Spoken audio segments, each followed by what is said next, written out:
안녕하세요, 제이제입니다.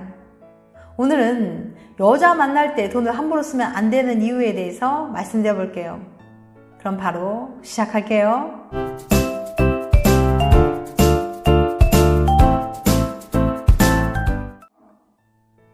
흔히 남자는 능력이라고 하죠. 여자의 마음을 얻고 싶으면 선물 공세를 펼쳐라, 소개팅 첫 만나면선 비싼 레스토랑에 데려가라 등등 이에 관한 조언들이 많습니다. 이 조언들이 전부 사실이라면 연애 확률이 올라가야 정상이겠죠. 이 말이 사실인지 확인해 볼까요? 미시간대 올슨 박사는 돈을 많이 쓰면 연애 성공 확률이 높아지는지 궁금했어요.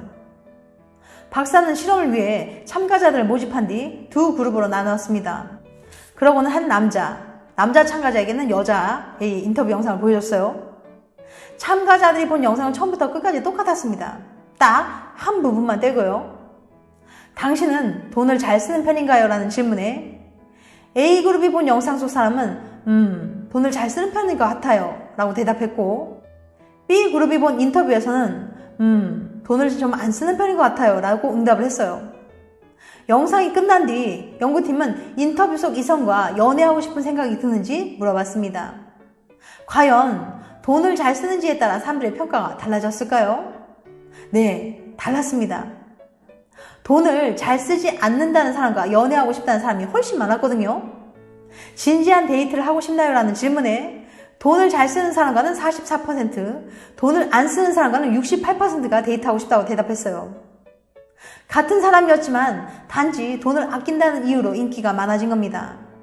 그러니까 진지하게 만날 거라면 알뜰한 사람을 좋아한다는 거예요.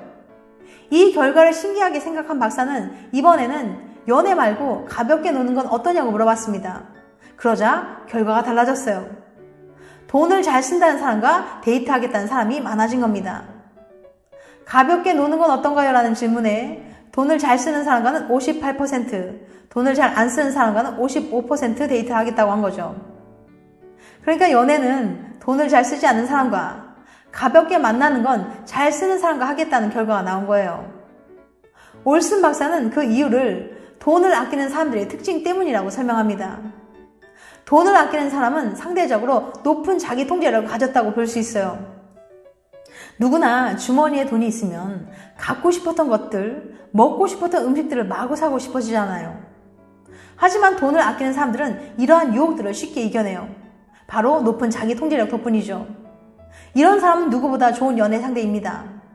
연구에 따르면 이들은 싸울 때 화가 나더라도 애인에게 상처 주는 말을 쉽게 하지 않고 다른 유혹에 빠져서 연인 간의 약속을 어기는 일도 없어요.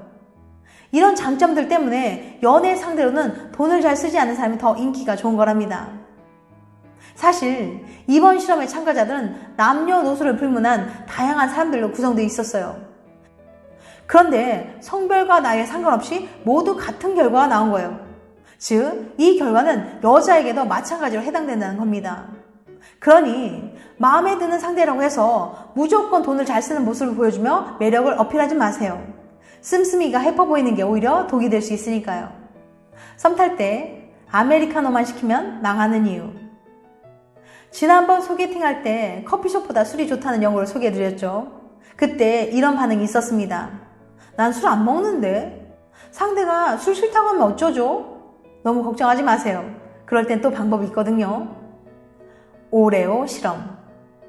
미국 퍼듀 대학의 연구진은 어떤 음식이 사랑을 더 잘 느끼게 하는지 알아보기 위해 솔로 남녀 142명을 모집했습니다. 먼저 절반의 참가자들에게 달콤한 오레오 쿠키를 먹였고 나머지 절반에게는 감자칩을 먹였어요. 그리고 이성이 자기소개 글과 사진을 보여주며 그 또는 그녀에게 얼마나 호감이 가는지 평가해달라고 했습니다. 과연 결과는 어땠을까요? 감자칩을 먹은 사람보다 오레오를 먹은 사람들이 상대를 더 좋게 평가했어요.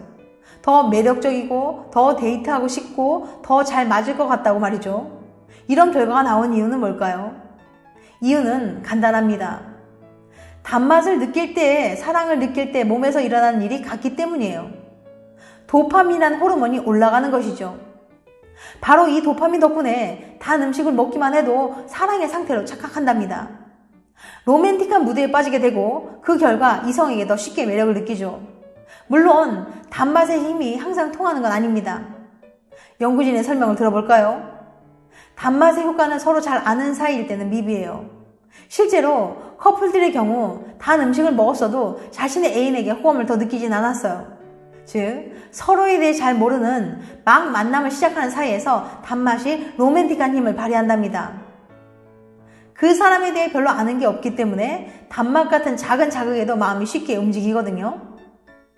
앞으로 소개팅 상대와 카페 가면 쓰디쓴 아메리카노만 쭉쭉 빨지고 있지 말자고요. 달콤한 케이크 한 조각은 필수랍니다. 요즘 핫한 디저트 가게를 잘 찾아놓았다가 마음에 드는 사람이랑 같이 가보는 것도 좋겠죠. 썸 타는 사람이 있으면 가끔 가다가 무심한 척 툭 초콜릿 선물도 해주고요. 그러면서 그 사람이랑 썸을 잘 타고 있는지 확인해 보는 거죠. 사랑은 무슨 맛일까? 사람들은 흔히 연인과 보내는 시간을 달콤한 시간이라고 해요. 연인과의 키스는 달콤한 키스라고 하고요. 그런데 말이에요. 사랑에 맛이 있을 리가 없는데 왜 사람들은 사랑을 달콤하다고 표현하는 걸까요? 누가 먹어보고 사랑은 단맛이야 라고 말해준 것도 아닐 텐데요. 혹시 정말로 사랑에 단맛이라도 있는 걸까요? 싱가포르 대학의 심리학과 연구진은 사랑과 달콤함이 실제로 관련이 있는지 알아보기 위해서 197명을 대상으로 실험을 했어요. 연구진은 먼저 참가자들을 두 그룹으로 나눠 A그룹에게는 사랑에 빠졌던 경험을, B그룹에게는 자신이 살고 있는 도시를 설명하는 글을 쓰도록 했습니다. 그 다음 두 그룹에게 똑같은 초콜릿을 주고 초콜릿이 얼마나 달게 느꼈는지 적어보라고 했어요. 결과가 어땠을지 예상되시나요? 흥미롭게도 사랑에 관한 글을 쓴 사람들이 도시를 소개하는 글을 쓴 사람들보다 초콜릿이 더 달콤하다고 느낀 걸로 나타났습니다. 초콜릿이 얼마나 달콤한가요? 라는 질문에 사랑 경험을 쓴 그룹은 70점, 도시 소개 글을 쓴 그룹은 58점으로 나왔어요. 에이, 초콜릿은 원래 달콤한데요? 라며 이야기하실 사람들을 위해서 연구진은 한 번 더 실험을 했습니다. 이번에는 참가자들에게 사랑 남은 음료라면서 맹물을 주고 단맛이 얼마나 느껴졌는지 적어달라고 했어요. 결과는 어땠을까요? 역시 사랑에 관한 글을 쓴 사람이 단맛을 훨씬 더 많이 느꼈습니다. 무려 30%나 말이에요. 음료, 안에 맹물이 들었죠. 음료가 얼마나 달가요? 라는 질문에 사랑 경험을 쓴 그룹은 30점, 도시 소개 글을 쓴 그룹은 21점으로 나왔어요. 사랑을 생각만 했을 뿐인데도 단맛을 느낀다니 정말 신기하지 않나요? 실험을 진행한 연구진은 이 결과에 대해서 이렇게 설명합니다. 아마도 내는 정말로 사랑을 달콤하다고 느끼는 것 같습니다. 실제로 연인을 생각하거나 사랑에 빠졌을 때 활성화되는 뇌의 부위는 초콜릿이나 사탕처럼 달콤한 것을 먹었을 때 활성화되는 뇌 부위와 같거든요. 그렇기 때문에 사랑을 떠올리는 것만으로도 약간의 단맛을 느끼게 되는 겁니다. 우리는 실제로 사랑을 달콤하다고 여기는 거죠. 사랑은 달콤하다는 말이 그저 문학적인 표현인 줄만 알았는데 과학적으로도 사실이었네요. 그러니까 연인들은 솔로들과 같은 초콜릿을 먹어도 더 달콤하고 심지어 물을 더 마셔도 더 달콤하다는 슬픈 연구 결과였습니다. 지금까지 여자를 만날 때 돈을 함부로 쓰면 안 되는 이유에 대해서 말씀드렸어요. 다음엔 더 재밌고 유익한 영상을 찾아뵐게요. 끝까지 시청해주셔서 감사합니다. 다음에 또 봬요. 안녕.